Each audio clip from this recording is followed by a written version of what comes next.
جاوید احمد غامدی صاحب ہندوؤں کے ڈر سے وہاں بیٹھے ہوئے، لیکن وہاں دیکھ لیں وہ بیٹھے ہوئے ہیں، اب امریکہ چلے گئے ہیں تو وہاں ان کو سکون ہے.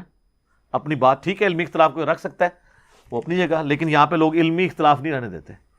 مجھے خود غامدی صاحب بتانے لگے کہ میں تو 5 وقت نماز پڑھتا تھا مسجد میں، ماڈل ٹاؤن میں جب رہتے تھے. تو ایک دن کہتے ہیں ایک مسجد کے بزرگ نے مجھے سائڈ پہ جا کے کہا، اور کہا بڑے اخلاص کے ساتھ کہ دیکھیں آپ کی مطلب اللہ کے ساتھ کمٹمنٹ اپنی جگہ، لیکن آپ اپنی جان کے تو دشمن ہیں، ہمارے پہ مہربانی فرمائیں، یہاں پہ بم پھٹا تو ہم آپ کے ساتھ خام خواہ شہید ہو جائیں گے، تو آپ گھر میں نماز پڑھا کریں. کیونکہ ان دنوں وہ یہ ضرب عضب اور رد الفساد نہیں ہوا تھا نا، تو اس لیے جو نان اسٹیٹ ایکٹر ہیں نا وہ بڑے عروج پہ تھے، اور غامدی صاحب ان کے خلاف کھڑے ہوئے تھے. ٹھیک ہے، مولوی تو ظاہر آپ کو پتہ ہے سپورٹر تھے، اور کسی زمانے میں ہمارے وہ ریاستی ادارے بھی ان کے سپورٹر تھے. وہ جب پھر ان اداروں کو فٹ ہوئے وہ بندے، ہم تو اس وقت بھی کہتے تھے یہ تمہارے گاٹے فٹ ہو جائیں گے، اپنی جو ہے نا یہ ڈاکٹرن بدلو، اپنا نیریٹو بدلو. اب شکر ہے کہ ان کو سمجھ آئی، لیکن بہت بعد میں سمجھ آئی، جب ہمارے کتنے فوجی جوان شہید ہوئے، آج تک کتنے لوگ شہید ہو رہے ہیں، اب جا کے یہ سکون ہوا ہے کافی حد تک. تو وہ غامدی صاحب کہتے ہیں مجھے وہ کہنے لگے بڑے اخلاص کے ساتھ کہ بھی آپ گھاری نماز پڑھا کریں. تو کہتے ہیں اس دن میں نے پھر فرسٹ ٹائم یہ سوچا کہ میں نے کبھی سوچا بھی نہیں تھا میں نے ملک چھوڑ کے جانا ہے.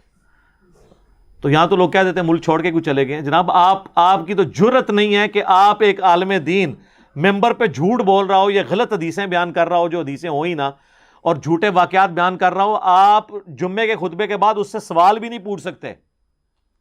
اپنی تو آپ کی جرت یہ ہے، اور لوگوں کو مشورے دیتے ہیں جی چوک کے رکھو کام. وہ مولوی جو آپ کو حضرت عمر رضی اللہ تعالیٰ عنہ کا یہ واقعہ سناتا ہے نا کہ انہوں نے کرتا سلوا لیا تھا، تو ان کے سلمان فارسی کھڑے ہوئے اور کہا کہ ہم تیرا خطبہ نہیں سنیں گے جب تک یہ پتہ نہ چلے تو نے کپڑے کیسے سلوائے ہیں، کیونکہ مال غنیمت سے ہر شخص کو ایک چادر ملی تھی، تو ایک چادر میں تو تیرا لباس نہیں بنتا، یہ تو نے کیسے سلوایا. تو انہوں نے کہا کہ میرا بیٹا جواب دے گا. انہوں نے اپنی چادر اپنے باپ کو گفٹ کی، ان 2 چادروں سے ان کا لباس بنا. تو انہوں نے کہا ہاں اب تم بیان کرو، ہم سنیں گے بھی، تم حکم دو، ہم اطاعت بھی قبول کریں گے. یہ واقعہ جو مولوی بیان کر رہا ہوتا ہے نا، ممبر سے اترنے نہیں آپ نے اس کو دینا، کیونکہ حضرت عمر کو بھی ممبر پہ ہی پوچھا تھا. وہیں آپ کھڑے ہو کے پوچھیں کہ حضرت صاحب آپ 4 سال پہلے ایک سائیکل پہ آئے تھے، آج آپ نے ڈرائیور بھی اور ہونڈا سیوک رکھی ہوئی ہے، یہ کہاں سے آئی ہے؟ آپ کی تنخواہ تو 25,000 ہے، 25,000 کا تو پیٹرول بھی نہیں اس میں پورا ہوتا. تو یہ اللہ کی اتنی مہربانی آپ پہ کیسے ہوئی ہے؟ حضرت عمر کی سنت پہ عمل کرتے ہوئے ذرا بتائیں. تو 3-4 دہشت گرد قسم کے اس کے چیلے وہاں کھڑے ہوں گے اور کہیں گے کہ آپ کو مفتی صاحب سے بات کرنے کی تمیز نہیں ہے. ایک صحیح جملہ ہے انہوں نے، یا کہیں گے آپ ذرا کمرے میں تشریف لیں. کمرے نہیں جانا، ہاں کمرے گئے تو ہوتا جنت ہی پہنچا دیں تو. ہاں جی کمرے نہیں جانا. انہوں نے کو تقریر باہر کی تھی، جواب بھی باہر دو، کمرے نہیں جواب دینا. تقریراں کر دیو باہر ممبراں ہوتے تھے، جواب لینا سے کہا دو کمرے جاؤ، توڑا اکرام مسلم کریے. تو سب کہانی ہے، یہ نہیں آپ کے اکاؤنٹیبل ہو سکتے. صرف آپ ان کی تقریریں سن لیں. اللہ کے نبی چٹائی پہ بیٹھتے تھے تو بھی بینا نہ چھوڑ دیں میرے بھائی. ان کا لیونگ سٹینڈرڈ آپ دیکھیں، آپ حیران ہو جائیں گے. کوئی پرائم منسٹر، کوئی آرمی چیف اس لائف کو نہیں انجوائے کر رہا جو یہ لوگ کر رہے ہیں. آرمی چیف یا پرائم منسٹر کی تو عزت لوگ اس کے عہدے کے دبدبے کی وجہ سے کریں گے، اور اتنا ہی عرصہ کریں گے جتنے دن ہے وہ. بعد میں آپ دیکھ لیں آج مشرف کا کیا حال ہو رہا ہے.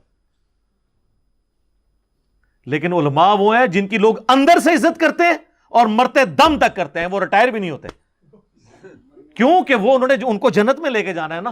اتنی مت مار دی ہے یار انہوں نے. تو وہ بات کہاں سے کہاں چلی گی، چونکہ یہ آیت بہت کریٹیکل ہے. آیت نمبر 29 سورہ النساء کی، احترام جان اور احترام مال. یا ایھا الذین آمنوا لا تأکلوا اموالکم بینکم بالباطل. اے اہل ایمان مت مال ہڑپ کرو ایک دوسرے کا باطل طریقے سے. الا ان تکونوا تجارۃ عن تراض منکم. ہاں تم مل جل کر کوئی پارٹنرشپ کر کے تجارت کے ذریعے کوئی مال کماتے ہو کہ آدھا وہ پارٹنر ہے آدھا آپ ہیں اور کمائی ہوتی ہے، یا ایک سلیپنگ پارٹنر ہے، محنت دوسرے کی ہے، سرمایہ اس کا تھا تو اب اس کی جو انکم ہے ظاہر ہے اگرچہ آپ کا سرمایہ نہیں تھا لیکن محنت تو آپ کی ہے نا. تو اب اس کے مال سے جو کمائی ہے وہ تو آپ کھا سکتے ہیں، وہ کاروبار ہے مداربہ یا مشارکہ کی شکل میں، ویسے نہیں کسی کا مال ہتھیا سکتے۔ وَلَا تَقْتُلُوا أَنفُسَكُمْ، اور مت اپنے آپ کو قتل کرو۔ یہاں اپنے آپ سے مراد ہے کہ ایک مسلمان کو مارنا گویا اس نے اپنے آپ کو ہی مارا ہے، اس نے اپنے معاشرے کا قتل کیا ہے، یعنی ایک دوسرے کو قتل مت کرو۔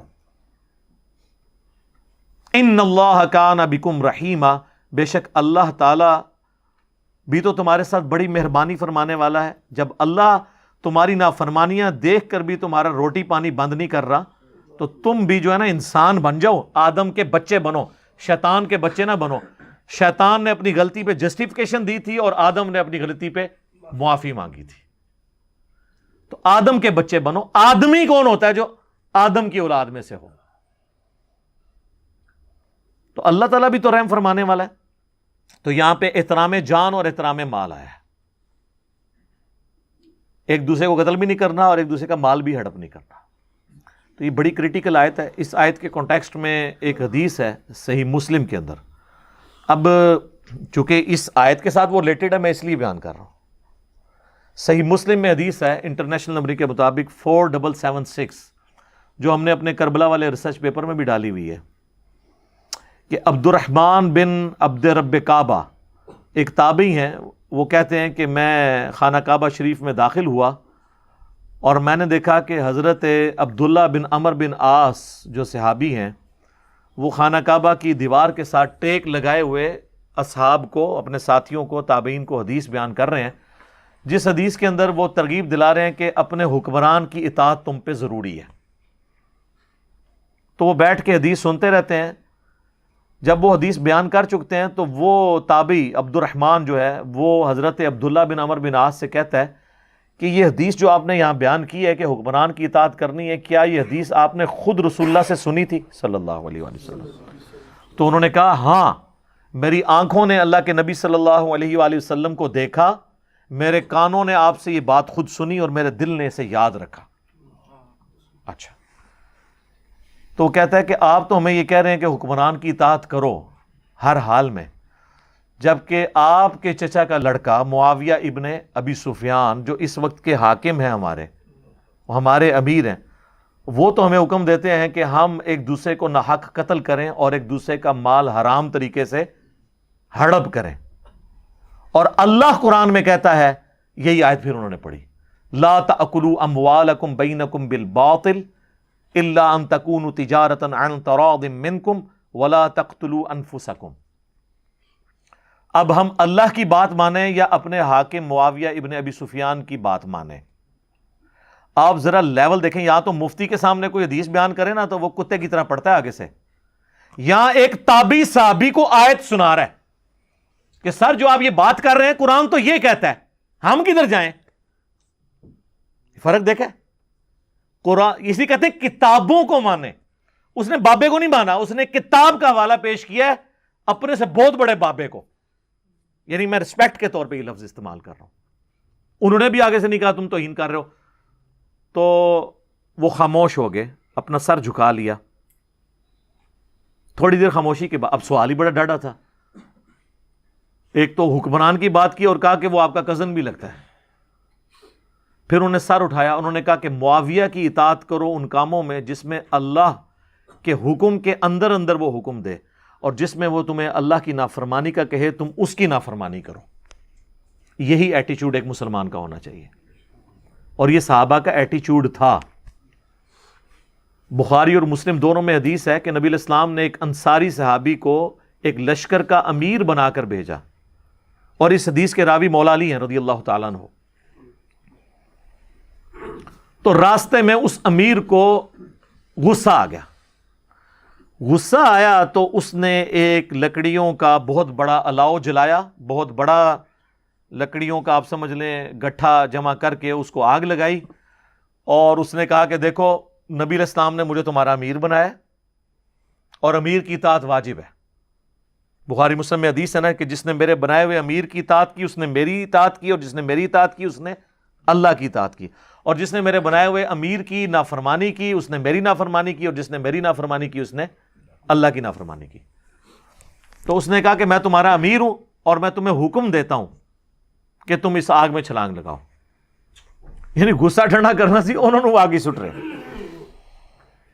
اب وہ تو جناب آگے کو مقلد تو نہیں تھے نا سر, وہ یہ تو نہیں کہتے تھے کہ مفتی صاحب نے فرما دیا لاؤ چھال. انہوں نے کہا کہ بڑا پیارا جملہ بولا, انہوں نے کہا ہم تو آگ سے بچنے کے لیے ہی رسول اللہ کے دین کو قبول کیا تھا ہم نے, اور تم ہمیں آگ میں پھینک رہے ہو. ہائے ہائے ہائے. آج کوئی یا تو لوگ پیروں کے کہنے پہ بچے ذبح کرتے ہیں. چلے بچے ذبح کرنا تو آپ کو یعنی ایک دم لگتا ہے کہ بہت بڑا جرم ہے. اس سے بڑا جرم یہ ہے کہ پیروں کے, بزرگوں کے, مفتیاء کے, علماء کے کہنے کے اوپر لوگ سنت کے مطابق نماز پڑھنے سے ڈر جاتے ہیں, رسول اللہ کا طریقہ چھوڑ دیتے ہیں, لیکن وہ ہمیں نظر نہیں آتا. بچہ مر جائے تو نظر آ جاتا ہے. انہوں نے آپ کا ایمان بھی قتل کیا ہوا ہے, وہ ایمان ہم قتل کروا لیتے ہیں. اور ٹھیک ہے جی, وہ جانے انشاءاللہ تعالیٰ وہ سنبھال لیں گے. وہ کہ تساں بن گئے تو ہم نال ہی لے کے جان گے جتنے انہوں نے آپ جانا ہے. ٹھیک ہے نا جی. تو خیر اسی دوران وہ آگ ٹھنڈی ہو گئی اور اس صحابی کا غصہ بھی ٹھنڈا ہو گیا. حدیث کے الفاظ ہیں کہ وہ صحابی کا غصہ بھی ٹھنڈا ہو گیا, اور جیسے ہی وہ سفر سے واپس آئے نا, انہوں نے سیدھا رسول اللہ کو شکایت کی کہ جی آپ کے امیر نے ہمارے ساتھ یہ کیا ہے. نبی علیہ السلام نے فرمایا اگر تم لوگ اپنے امیر کے کہنے پر اس آگ میں چھلانگ لگا دیتے تو جہنم کی آگ میں جا کے نکلتے سیدھے. اس سے یہ بات پتہ چلی کہ امیر, مفتی, بزرگ, اگر کوئی صحابی بھی ہو اور وہ قرآن و سنت کے خلاف چلنے کا آپ کو کہے تو آپ نے نہیں ماننا. یہ ہے اس میں سے میسج. آپ نے اس کو یہی کہنا ہے کہ کتاب و سنت کو میں نے فالو کرنا ہے. اور اس حدیث کے آخر میں الفاظ ہیں, نبی علیہ السلام نے فرمایا کہ اللہ کی اطاعت کے اندر ہی کسی کی اطاعت کی جا سکتی ہے, اللہ کی نافرمانی میں مخلوق کی اطاعت جائز نہیں ہے.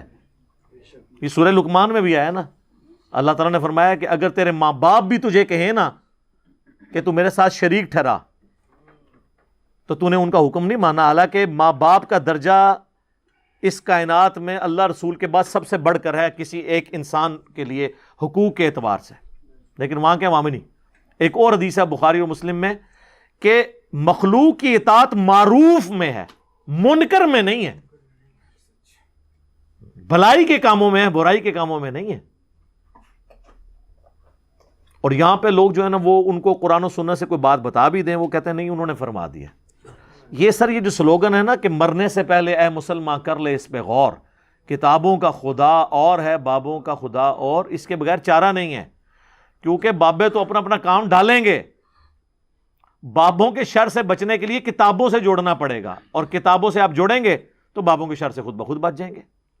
اصل چیز یہ ہے کہ, اور پھر یہ بات لاجیکل بھی ہے, یہ بابوں کی عزت کیوں ہوتی ہے؟ اس لیے کہ یہ کتاب اللہ اور سنت پہ چلنے والے ہیں, اور اگر آپ کو بھی یہ چلنے سے روکیں تو پھر لا نہیں لینا چاہیے بجائے ان کی عزت کرنے کے. عزت کی بنیاد ہی یہی تھی نا.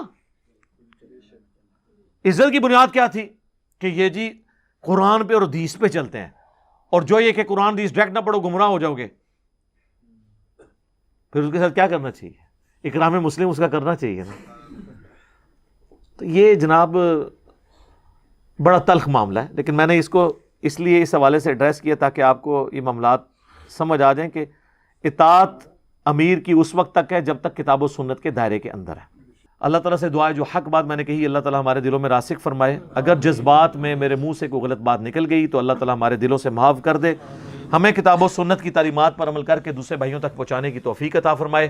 سبحانک اللہم و بحمدک اشہد ان لا الہ الا انت استغفرک و اتوب الیک وما علینا الا البلاغ المبین. جزاکم اللہ خیرا.